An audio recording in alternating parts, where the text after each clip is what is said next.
Are you getting the most out of your interval training, or are you throwing your effort, your time, your energy down the drain and getting nothing for it? Or perhaps that's a little bit extreme. But today I'm going to answer a question I got via Instagram from my last video. What is the best way to do VO2 efforts? How should you structure them? Should they be intermittent? Should they be steady? How are we going to maximize our training and get the most out of them? So let's get to it.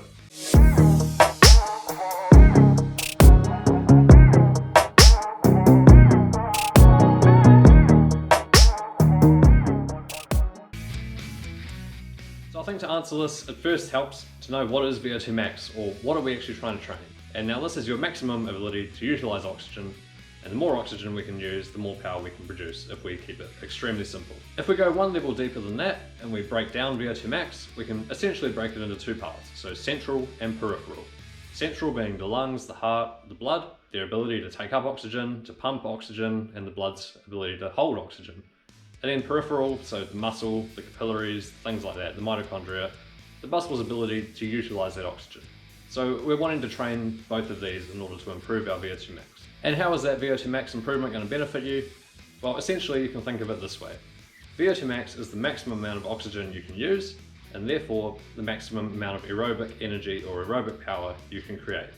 If you can create more aerobic power, you have more potential to go faster, you have more potential to have a higher threshold, and more potential for better performance. Now we can't isolate specific training to target exact things, but VO2 max intervals are obviously going to be quite specific to targeting VO2 max, at least compared to other types of training. It doesn't mean that this is the only training you need to do. Lots of other training is important, both for performance and for VO2 max, but this is one specific way to really hone in on what we're trying to target with these intervals.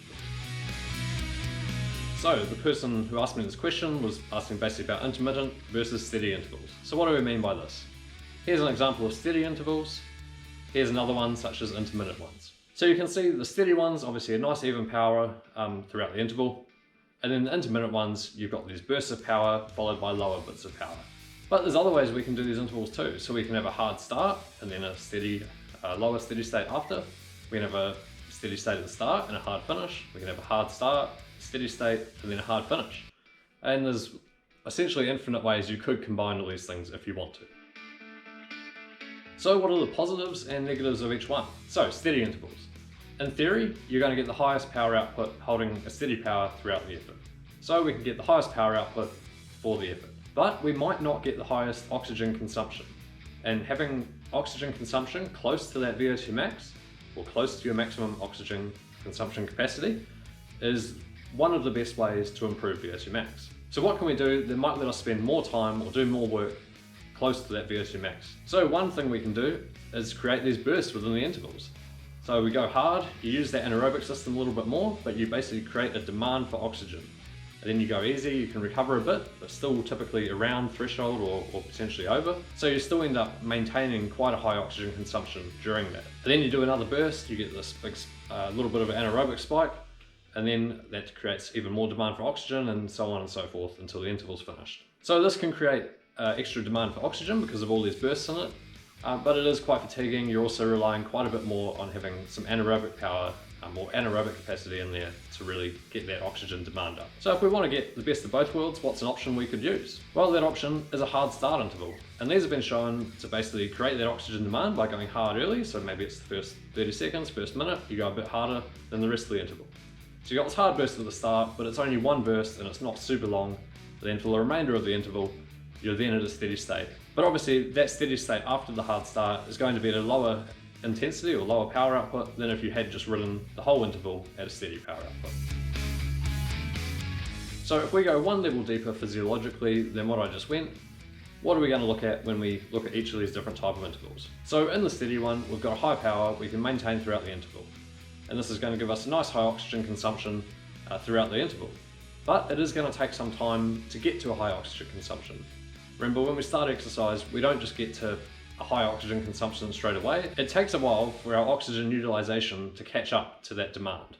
So you're not at VO2 max as soon as you're doing whatever power it is. So this is the advantage of doing something like a hard start interval or an intermittent interval. You create a bigger oxygen demand, you get to a high utilization of VO2 max earlier. So why don't we just do this? That sounds like a way we're going to spend more time at VO2 max. And within reason it is. But one of the side effects of this is then for the rest of the interval, or the lower periods of the interval, you've basically got a lower energy flux through the muscle. So what does that mean? It means you're doing a lower power output. So like I said at the start, you've got these central factors and you've got peripheral factors. That central capacity, how much oxygen you're uptaking and utilizing, is going to be higher with something like a hard start interval or intermittent interval, or potentially higher. But for those bits of the interval where the power is lower, that peripheral utilization, or that peripheral power output, if you want to keep it simple that way, is going to be lower. So it depends, what are we trying to train here? Are we trying to train more that sort of time at VO2 max just from a central system point of view? Or do we want to maximize our peripheral output, or our peripheral power? Well, that's really going to depend on what you're trying to achieve. Essentially, I'd put it into 3 different things you need to think about when you're choosing which type of these intervals to do. So, physiological stimulus you're looking for, the specificity to your event, and the timeline of where you are in your training. So let's start with the physiological stimulus that you're looking for. If you're looking to basically improve that total capacity from a central point of view, then I think going for something like the hard start interval, the intermittent interval, is likely to give you a better benefit than doing something like the steady intervals. Essentially, it's quite likely that you'll use more oxygen when you're doing a hard start or an intermittent interval than a steady one.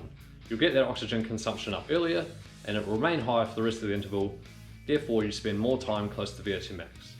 So if I just wanted to train for absolute VO2 max, that's probably what I'd be doing. If you decided more, I want to improve my power output over these sort of durations, so let's say 3 to 5, 6 minutes, something like that, then I would probably go for the steady interval a little bit more often. So you're actually training to hold high power throughout the effort, rather than doing these sort of more anaerobically based bursts and then maintaining a certain power output after that. You're just going for high power output throughout.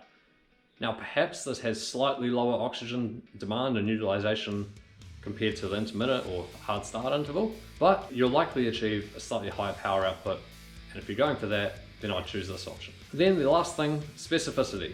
So what does your event look like?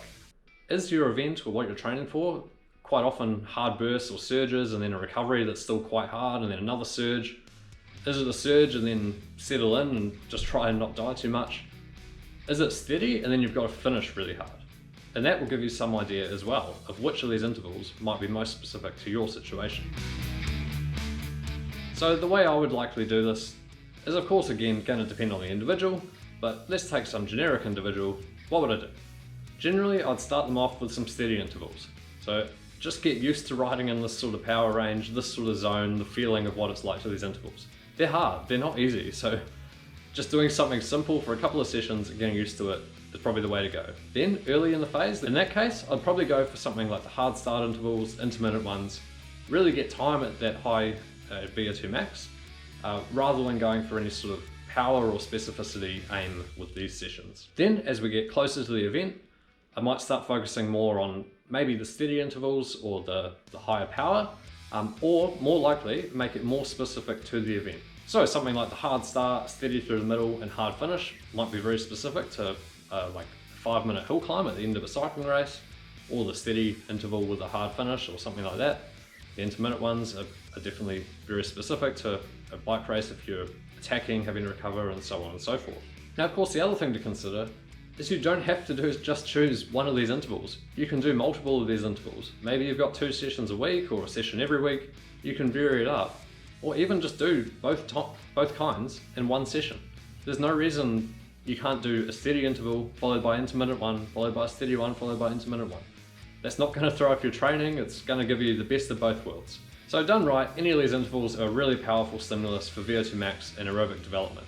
But you do need to consider how are you going to progress them over time, where do they fit into your preparation, because these are going to really take away from other things you could be doing because there's a high fatigue cost to them. I hope that was useful. I hope it wasn't creating too many more questions than it answered. If you found it useful, like, share, subscribe, and I'll see you in the next one.